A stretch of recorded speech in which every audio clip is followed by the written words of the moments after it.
Good morning, everyone, wherever you are in the world. I hope you and your loved ones are healthy and safe. My name is Olga Hakova. I'm an Associate Director at the Atlantic Council Global Energy Center. This week, I am stepping in for our regular host, GC's Director, Randy Bell. Thank you all for joining us for EnergySource Innovation Stream, where we aim to highlight new energy technologies with the potential to reshape the global energy system. Today, we'll be hearing from Jeff Uhrig, President and Chief Executive Officer of Novomer, who will discuss how Novomer aims to produce low-cost, carbon-neutral polymers from sustainable feedstock. But before we get started, I have two administrative details. First, you can follow us on Twitter at AC Global Energy and use the hashtag InnovationStream. Second, after Jeff's presentation, you can submit questions through the Q&A function on Zoom, and I will try to get to as many of those as I can. If you're watching on another platform like YouTube, unfortunately, we cannot take your questions. So please, let me welcome Jeff to the Atlantic Council. Jeff, thank you so much for joining us. How are you today? How has the pandemic impacted your company's operations so far? Yeah, thanks, Olga. I really appreciate you having me, and it's exciting to talk about our company and our progress. For Novomer, the pandemic has, of course, like many, disrupted our business, but ultimately, I think it's disrupted in a very positive way. It's causing us to rethink our business model, our business strategy, and ultimately, I think it's going to impact our consumers and lives in a positive way as we work together to solve this crisis. Well, looking forward to the discussion and the presentation. If you want to go ahead and share your presentation, we can get started. Fantastic.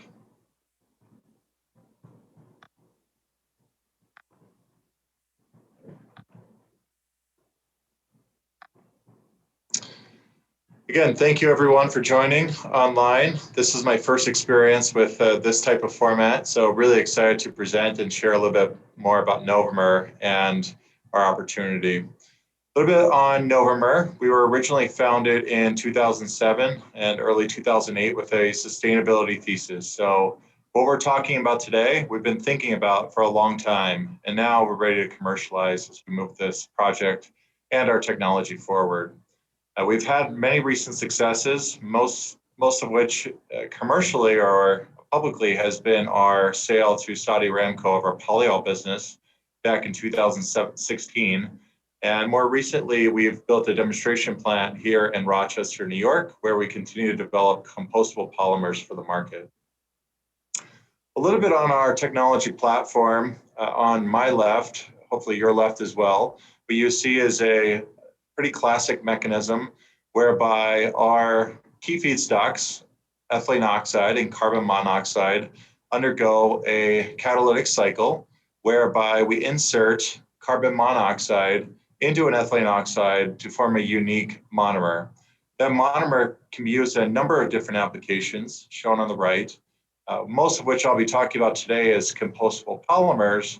But importantly, this key chemical intermediate can be used in a lot of different applications. Most recently, we've announced that you can use this particular material in vaccination strategies, particularly in COVID-19 type vaccinations. Our process is incredibly unique. We really split the gap between traditional petrochemical routes as well as traditional fermentation routes. Generally, the market has bifurcated these particular routes based on their feedstock. The most important feedstock commercially over the last 100 years has been fossil-based. But recently, we've also seen the advent of many fermentation type technologies.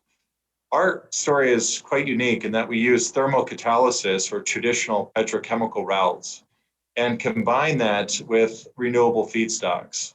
So in essence, we get the best of both worlds.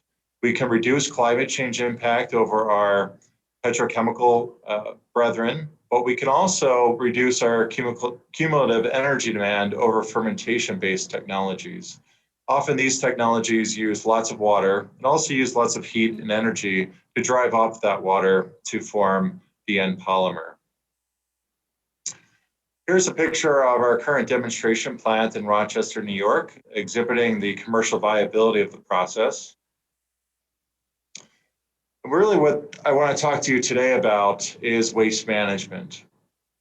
I'm very passionate about waste management. We use waste management as a general trend to eliminate the waste that we generate as humans. And this happens all over the world. And fundamentally, waste management is a cost challenge. You have to take waste and you have to get rid of it. Typically, there are two primary options for that waste. One is recycling, the other is landfill. And what you can see in this depiction is that ultimately, either of those options cost the consumer money. So these need to be subsidized, either using government subsidies or through consumers actually paying to have their materials recycled. Obviously, this creates a challenge for folks that don't have the financial means nor the government incentives to recycle or landfill waste.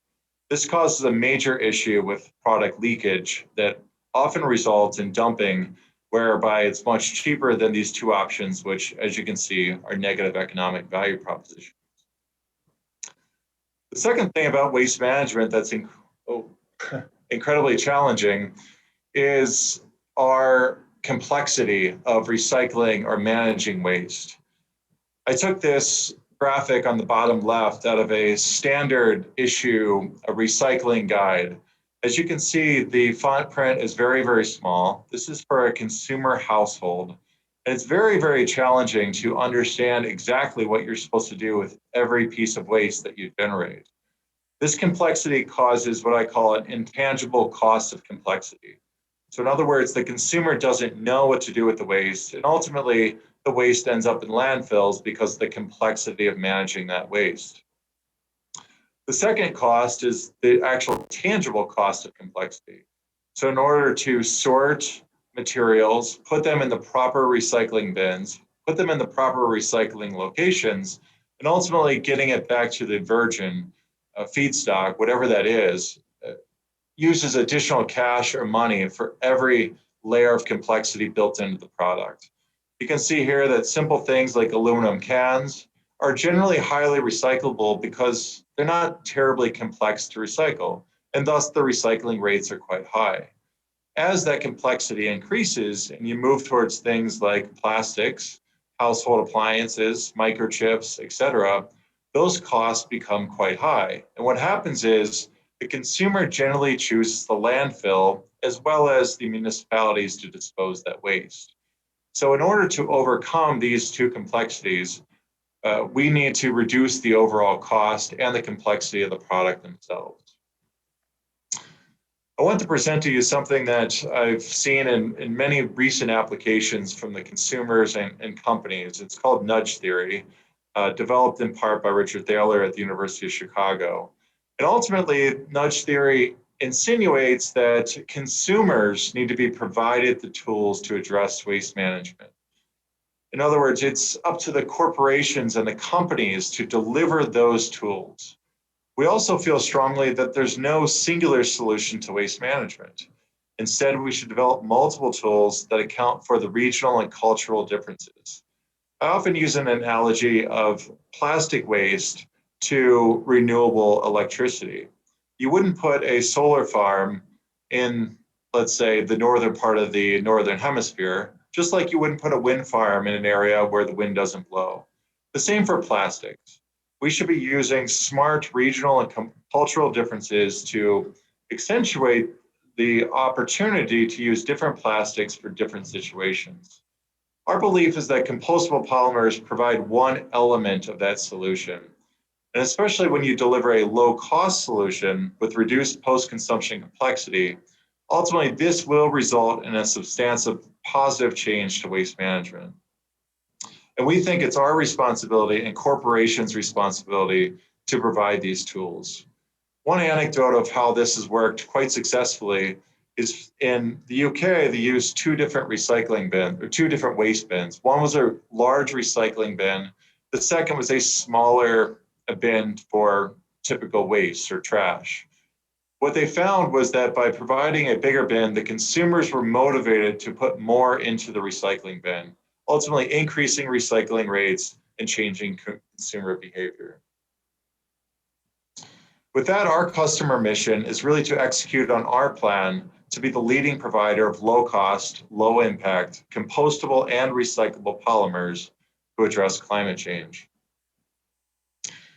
We also feel that, again, like I alluded to earlier, there's no one solution that addresses all the needs of this very complex market. We can deliver composting by using our homopolymer to deliver that composting solution. We can also deliver advanced recycling concepts for things like multi-layer films. And finally, we can actually use the polymer that's been used before in what I call a second chance carbon. That second chance carbon can be upcycled to produce new materials to give carbon a second life. I want to talk more about each of these particular routes that Novomer is targeting. The first is in composting. One of the most amazing statistics that I looked at as I was leading this company over the past year is the rate of what's called leakage. Leakage is the area of the value chain or the area of the waste collection that doesn't find its way to recycling, landfill, or incineration. In other words, it's dumped. And it's dumped into places that ultimately ends up in oceans. There's estimates that between 4 and 8 million tons per year of plastic waste end up in our oceans. And this is the part of the problem that we really need to address. While landfilling and incineration clearly have better options, the leakage rate is what we're most concerned about as we think about a sustainable circular economy. Our solution, as depicted in the top right, begins with biomass. It's able to convert that biomass using fermentation technologies, not produced by Novomer. But then we can take those materials to create an ethylene oxide and carbon monoxide feedback to create what we call our Renovo class of polymers. Those polymers are wholly biodegradable. Through the biodegradation process, they release carbon dioxide, which again completes the cycle using sunlight to recreate biomass. Through this route, we create a very simple, elegant solution to waste, even in the situation where that waste is leaked into oceans and other places. The second area where we target addressing complexity is in multi-layer films. Many films, potato chip packaging, many consumer packaged goods imply or deploy multi-layer films. These multi-layer films contain many elements that reduce oxygen permeability, moisture permeability, and ultimately keep the food package fresh for increased shelf life. In order to develop that complex system, packaged goods producers generally deploy about a 6 or 7 layer film, each film designed to do something unique. The challenge with these films is not necessarily the polymers themselves, it's when you go to recycle these materials that they have heterogeneous systems. It's very challenging to recycle heterogeneous films because you can't recreate the virgin feedstock. By deploying our strategy, where we can use a typical or classic polypropylene or polyethylene film, but then tied together using our biodegradable film through the recycling process, these intermediate films can be degraded, reproducing the virgin feedstock. Again, this reduces the complexity of the film process and enhances the recyclability of many of our traditional consumer packaged goods packaging products. Finally, we can use our materials in a second chance carbon environment. We call this upcycling. In the upcycling process, you can take a poly 3-hydroxypropionate film, that's our key product, P3HP. You can recover that film in a typical recycling type process. But as opposed to many chemical recycling or mechanical recycling processes, we can hit it with very simple steam to reproduce, or actually produce glacial acrylic acid.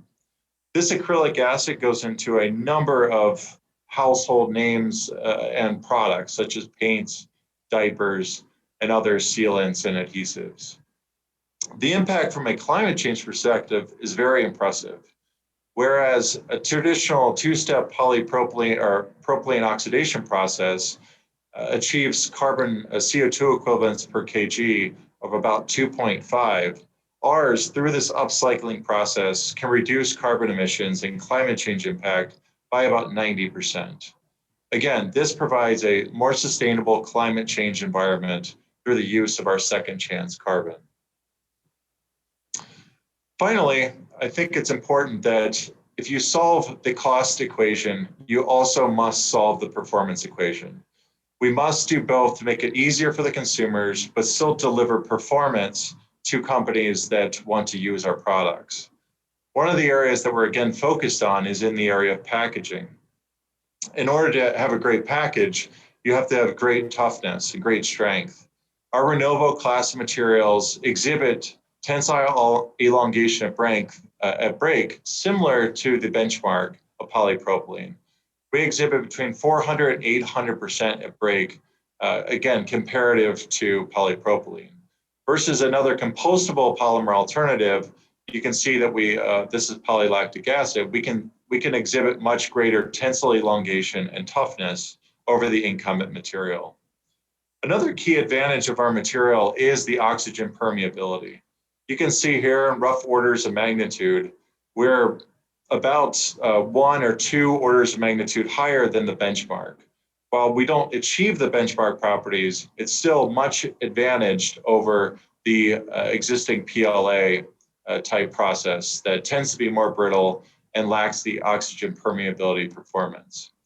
And then finally, and maybe most importantly, is the composting behavior. It's one thing to be able to compost an industrial composter, which many polymers are able to do, but it's quite another to be able to compost in your backyard using very simple techniques. This last aspect is really key to solving that cost and complexity issue that I raised at the outset of the talk. With that, I'm going to wrap up this portion of the presentation. Again, I want to thank the Atlantic Council for hosting. We have our website, www.novemer.com. And if you would like a sample or any other inquiry, please email us at info@novemer.com. Thank you so much, Jeff. That was excellent. I'd like to remind everyone to submit your questions through the Q&A function that you'll find on the bottom of your Zoom platform. But I'll start off with just a couple of questions of my own. In the beginning of the presentation, you mentioned that Novomer catalysts could be utilized in vaccines.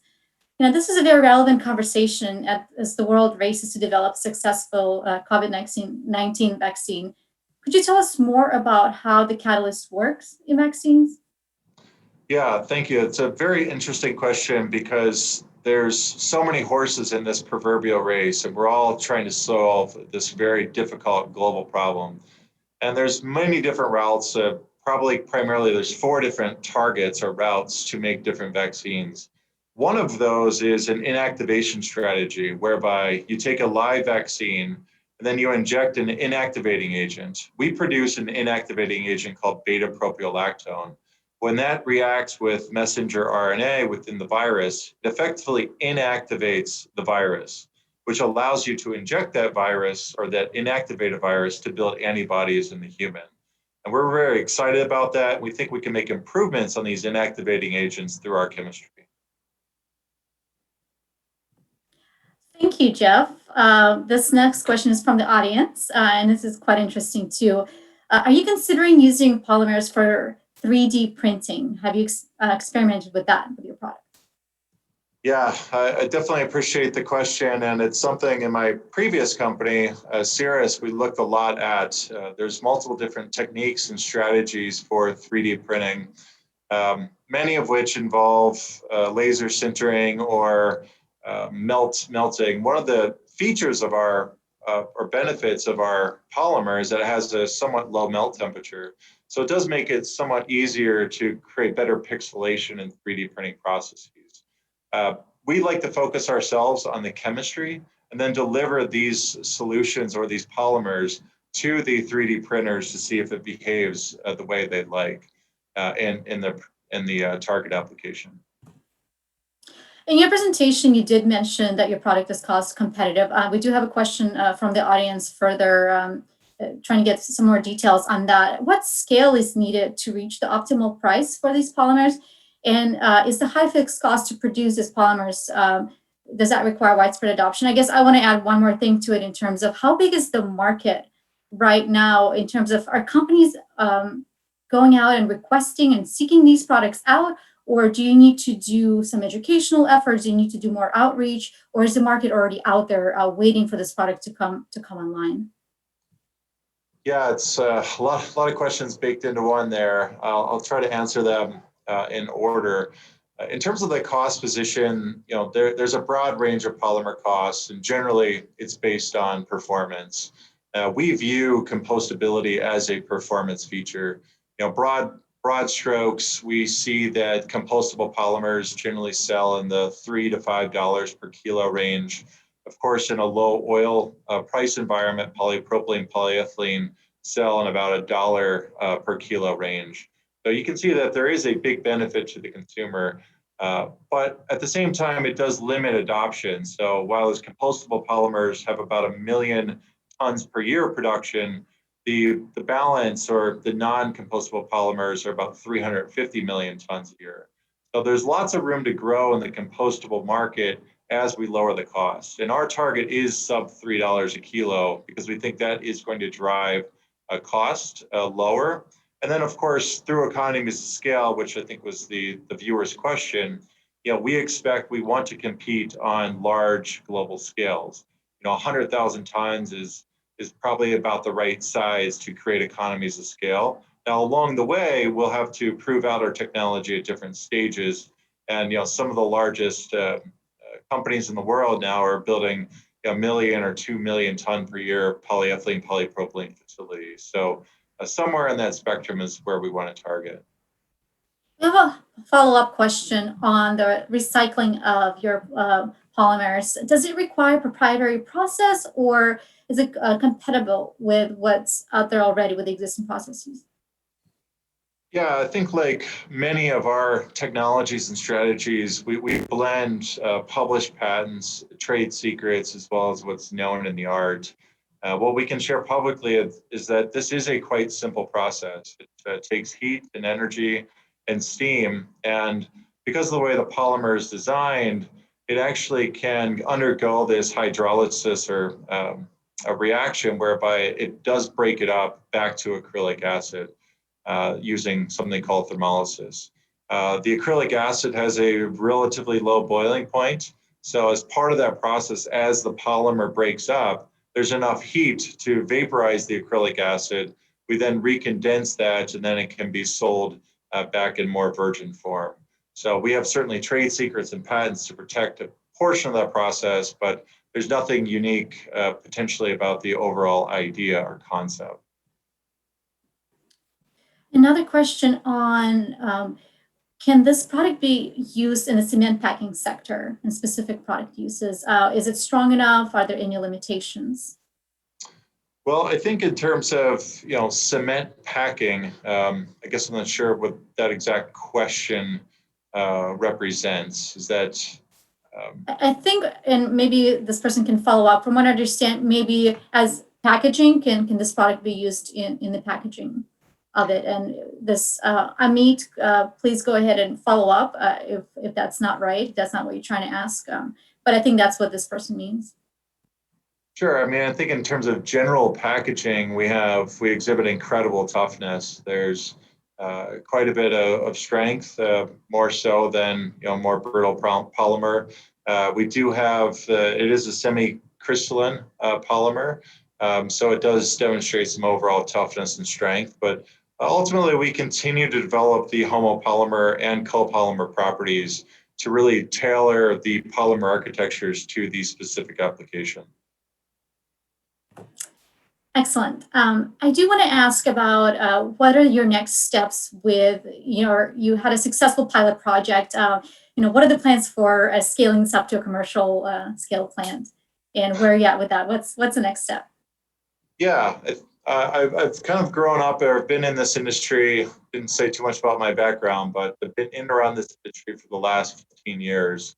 And ultimately, my view is companies like Novemer absolutely excel in two areas. One is our people. People really make the difference. We have very creative people that also execute very, very well. And that's really core to Novemer and who we are. The second is in the area of intellectual property development and how we develop trade secrets and knowledge to produce those materials. And we do those things on what I call a pilot or a semi-continuous type scale. And we have very talented resources to make that happen. as we look towards those numbers I was talking about earlier, 100,000 tons, multi-dimensional, multi-regional production facilities, we don't have the team to do that. So we are specifically looking for partners that are interested in licensing or obtaining this suite of technologies to produce these at larger scales. And for us, it's really classic. This whole material industry is dependent on consumer pull, consumers meaning me and you, your consumer packaged goods company saying, my consumers care about this. They want composting. And they then are pulling the chemical companies or the polymer companies say, my consumers want it, I need it, I'm going to pull it through. So my job and our job at Novomer is to tie those pieces together and develop a nice glide path for the folks that are actually going to produce these polymers at large scale. Our next question is on, have you considered using captured atmospheric CO2, such as direct air capture, in your process? Yeah, great question. And yes, we absolutely have. That's a key element to our overall LCA analysis, which we are going to be publishing a white paper in a few weeks that will go through the entire life cycle analysis of our process and demonstrates the benefits. One element of that life cycle analysis is to examine using atmospheric CO2 as a feedstock source. That CO2 can then be converted into carbon monoxide, which again is one of our key feedstocks for our process. I have another question from Amit, who is asking, is this product available on the Indian market? But I'm going to expand this question a little bit and say, are there any places around the world where this product is not available? Are you just starting off nationally and then looking to expand internationally? What are your plans for global expansion? Yeah, I think one of our key targets is the monomer. We produce monomers that then can be ring open polymerized to make a broad suite of different polymers. Once you get into polymers, what that does is it breaks down a lot of those regulatory barriers that prevents international shipping of certain monomers of certain volume. So in terms of polymer sampling, polymer offtake, yes, it is very much a global strategy. Of course, that being said, we want to be close to our customers and we want to be close to our feedstock. So when you look at our overall strategies, we want to be close to EO, we want to be close to CO, but we also want to be close to film makers and packaging film makers that ultimately supply the CPG companies. Excellent. Thank you so much. And we have another follow-up question on the cement packing, saying, can it be used in cement packaging for non-woven industries? So I don't know if that narrows down the question, that helps you answer that question. That's probably outside of my expertise, but appreciate the question, and we'll try to follow up if we get a transcript of the question.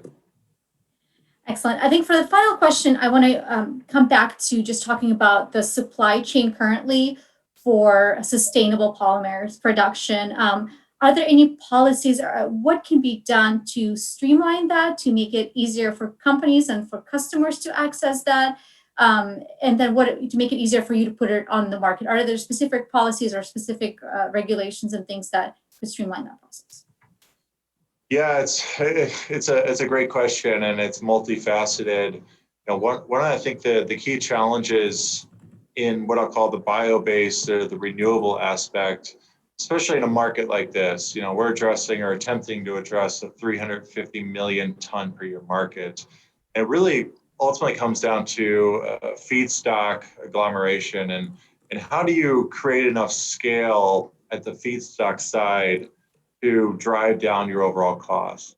And that's really been the challenge in a lot of ways with the bio-based industry is how do we take large cornfields, large soy fields, large sugarcane fields, harvest it, collect it, store it, and convert it in a cost-efficient way.